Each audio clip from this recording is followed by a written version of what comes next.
Hi, I'm Herman Gutty, and your question for the day is, are you a Francisco, a Jacinta, or a Lucia?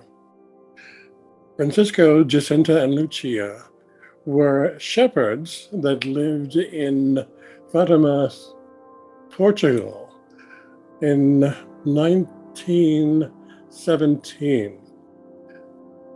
They had a vision together of what was later called, eventually, Our Lady of the Rosary. And at the time, Portugal was in the hands of an anti Christian government. So it was not very popular to be Christian at the time. In fact, it was even illegal on some levels to be Christian in Portugal at the time. So it was a big deal for these children to begin to have a vision of a spiritual being, because people, of course, were hungry to experience their religion again.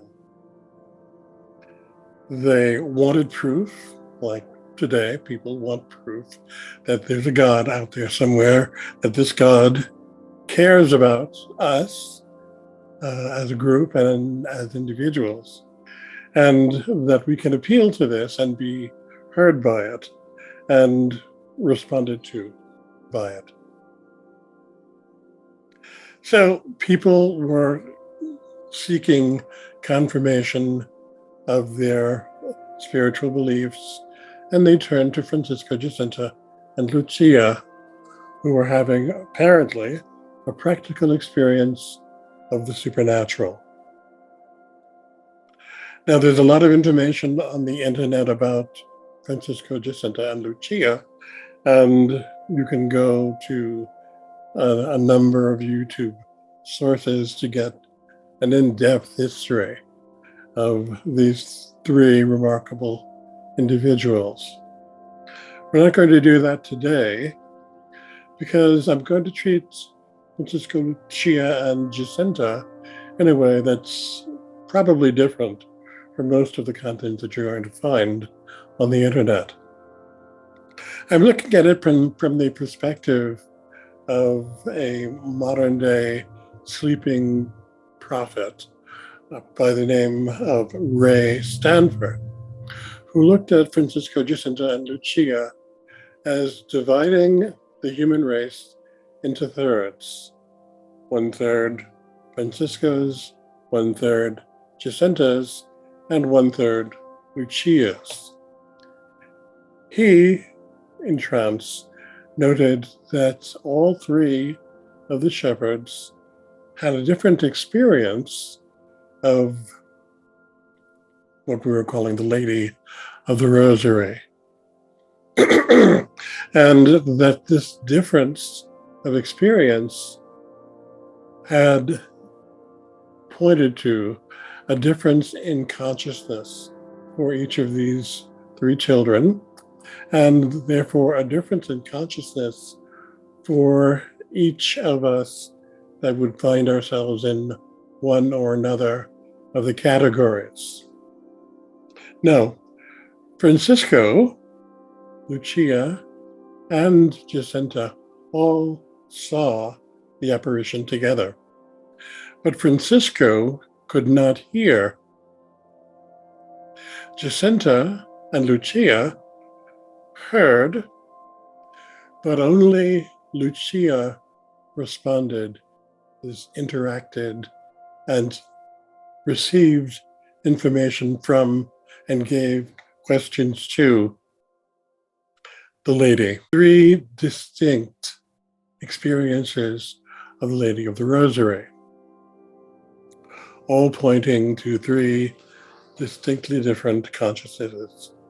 I'm going to dwell on that because it's different and it's rather important to understand what this difference is, how it relates to you, and for you to make an informed decision about what you want to do about that. The Francisco The Franciscos would be those individuals that would see the phenomena going on. There was a big phenomena that went on at the end, at the last of the visions that the children experienced, and everybody experienced it. Up to that point, only the children were experiencing a vision of the lady. But on the 13th of October, 1917, everybody experienced a very dramatic event. Francisco, not hearing the apparition, represented those individuals that would see the phenomena and yet not understand what the phenomena meant beyond seeing something that was wondrous. Jacinta and Lucia both heard the apparition. By the way, they would tell Francisco after the event had happened what went on, what was said. However, Jacinta didn't speak or relate to the apparition. She was shy and retiring, even though in her normal state as a rather feisty 7-8-year-old, put herself out there and was really rather forthright in her point of view.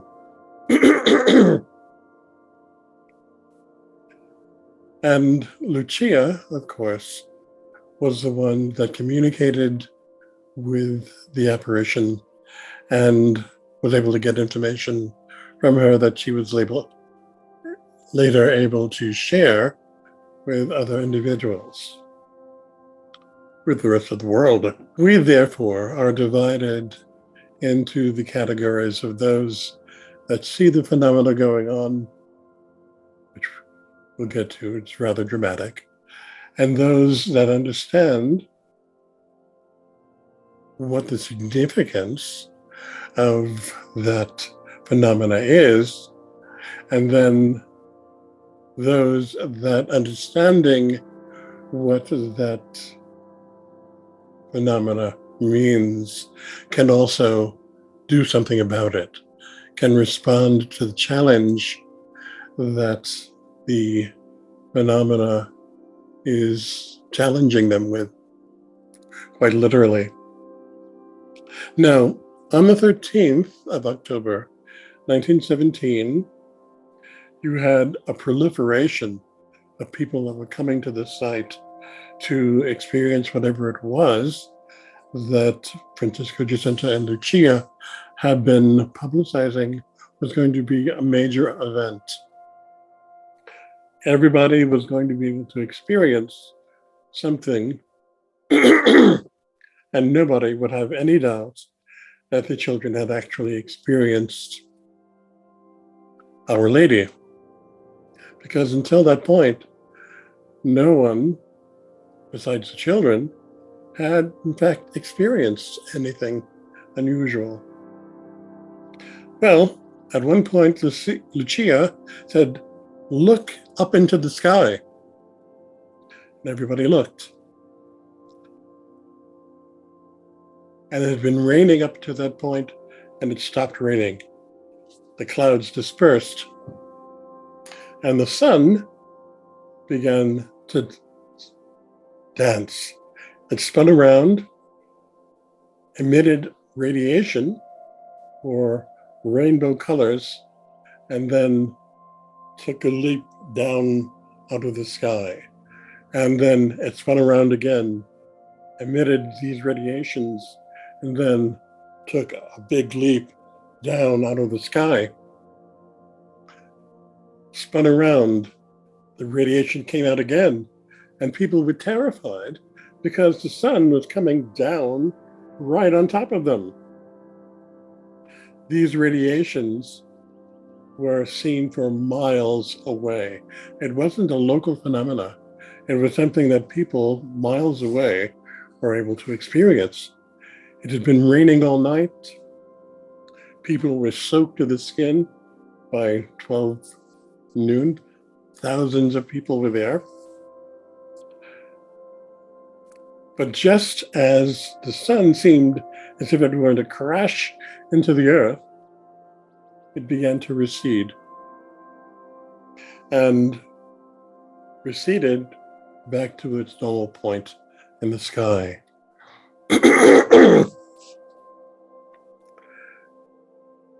What was remarkable, aside from experiencing the sun do a jig and come leaping down into everyone's lap, was that the clothes that were soaked to the skin from the torrential rain that had been falling all night were dry.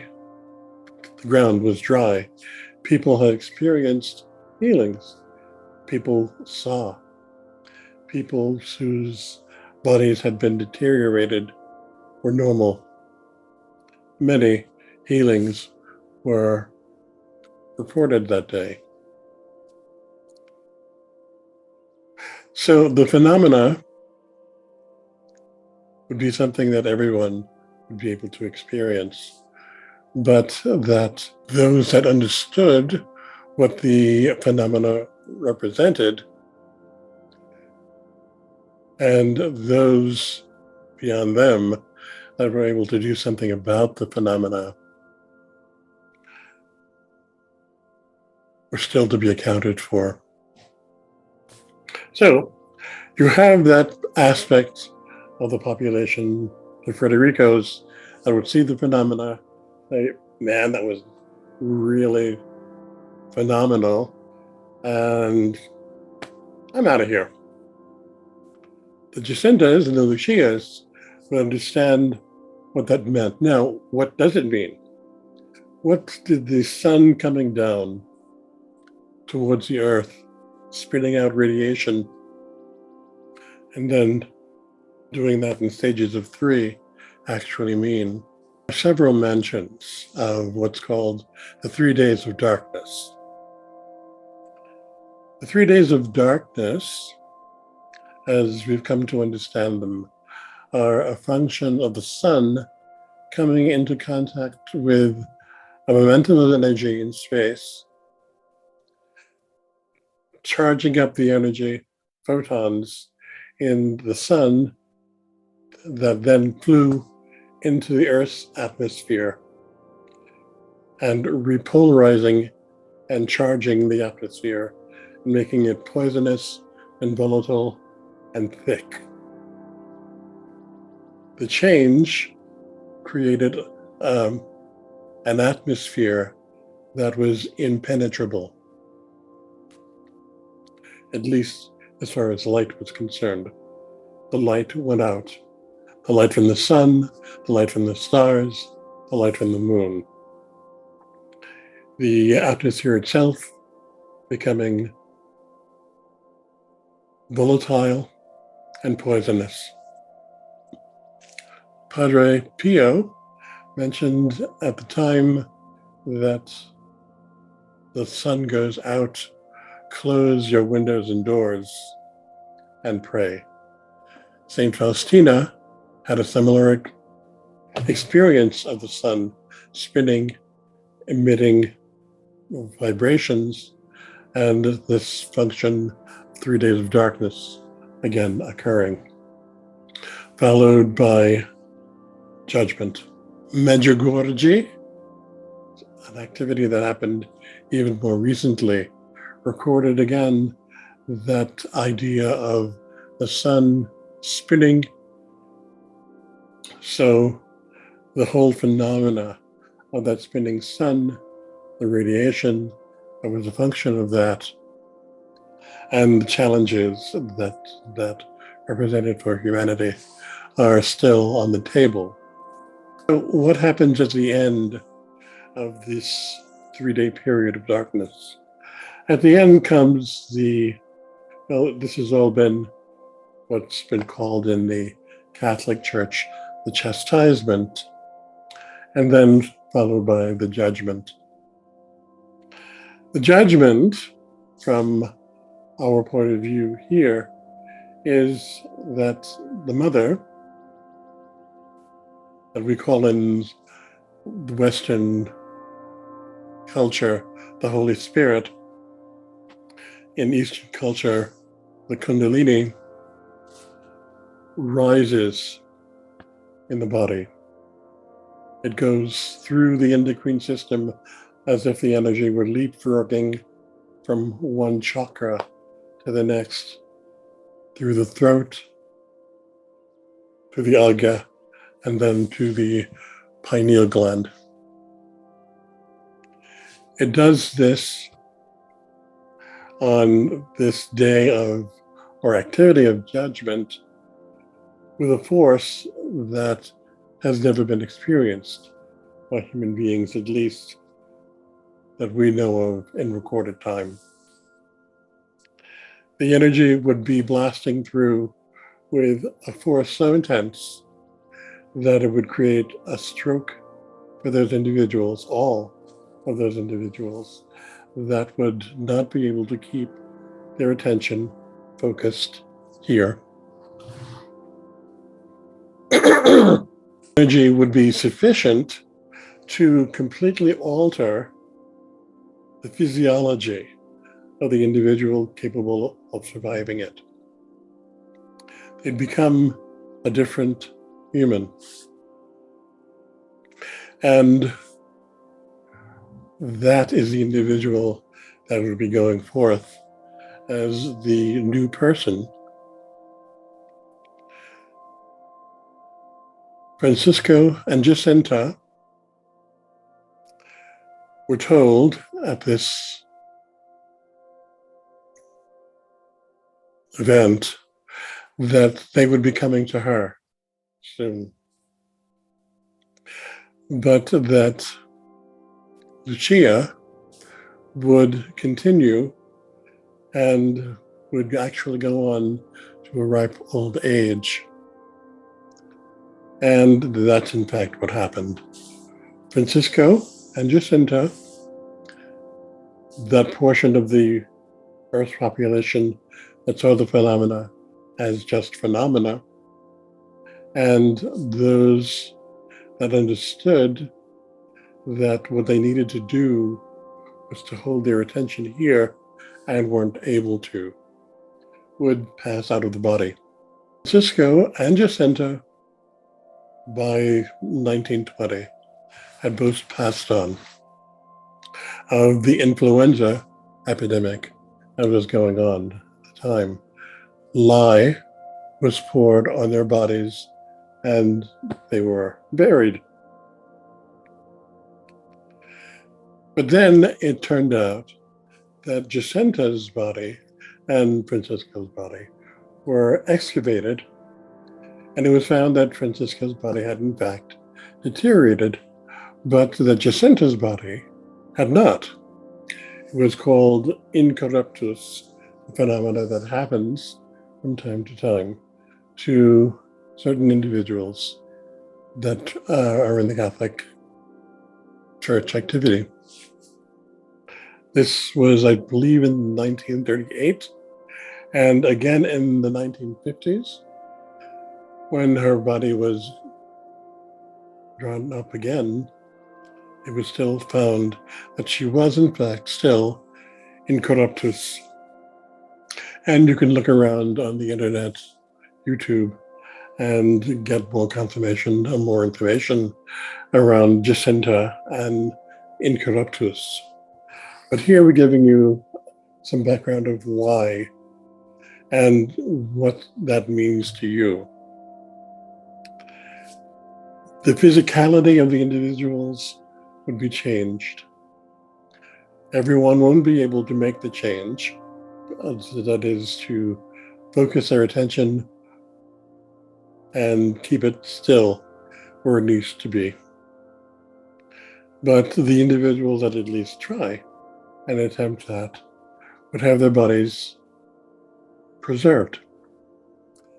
Everybody that understood but was unable to comply would be incorruptus.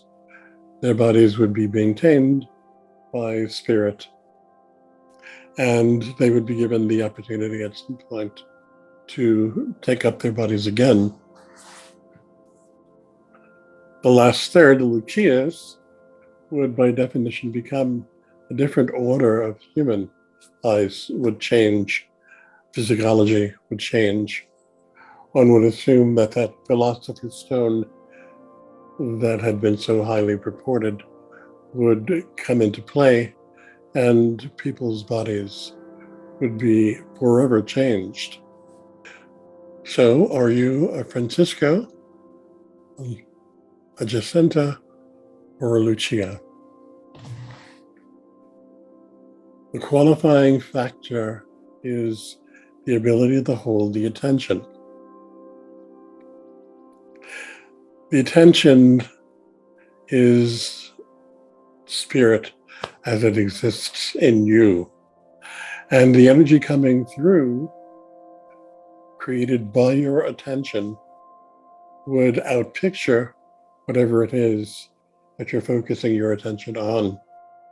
Therefore, it's crucial that you be able to hold your attention still, and the energy passing through would be able to create for you a new reality consistent with the awareness that comes with the stillness that would be opened to you as this juggernaut of energy, a fire hose of energy, as opposed to the trickle that would come through for the average enlightened individual. I have created tapes for doing meditation. I will create another one that will be more concise and give some hopeful insights in being able to understand how to still the attention. And you can contact me at hermangieri.com if you want more information about learning how to still your mind. But there are lots of activities out there, Sadhguru and others, that are very, very powerful teachers and can help you to make this an aspect of your life that you can live in. Now, in terms of timetable, those that are familiar with the whole idea of parallel universes and probable realities, it would appear that a reality close to ours suffered through this sorting process back in the 1970s. And failed. So the opportunity to go through this sorting process was put off until such time as people were able to more successfully engage the opportunities that were being offered. I know for myself in 1974, I wasn't able to hold my attention. Still, I just learned how to meditate. There are many of us then that have been meditating for quite a while, that only after quite a while learned how to still the mind, or had the grace of stilling the mind levied upon them. The number 50 years has been thrown around. You've heard it. I've heard it. 50 years, this thing going on, 50 years, that thing going on. 50, 50, 50, 50. 50 years from the mid 1970s is in about 2 or 3 years from now.